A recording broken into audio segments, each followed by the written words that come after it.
আজকের এই আন্দোলনের দৃশ্যগুলো 2022 সালে প্রাইমারি টেট পাস করা চাকরি প্রার্থীদের জন্য। তারা প্রাইমারি টেট পাস করে বসে আছে, যেখানে সরকার নিয়োগের কোনো নামগন্ধ নিচ্ছে না, তাই তাদের প্রতিবাদ।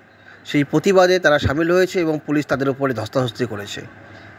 এবং গতকালকে মাননীয় মুখ্যমন্ত্রী পরিযায়ী শ্রমিকদের জন্য শ্রমশ্রী প্রকল্প চালু করেছেন, যেখানে বাইরে কর্মরত পরিযায়ী শ্রমিকদের রাজ্যে আসার কথা বলছেন, তাদের কর্মসংস্থানের ব্যবস্থা করবেন।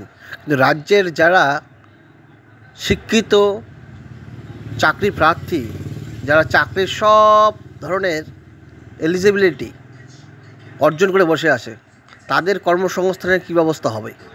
এর উত্তর কী রয়েছে? পরিযায়ী শ্রমিকদের জন্য যে ব্যবস্থা, সেই ব্যবস্থা এই যোগ্য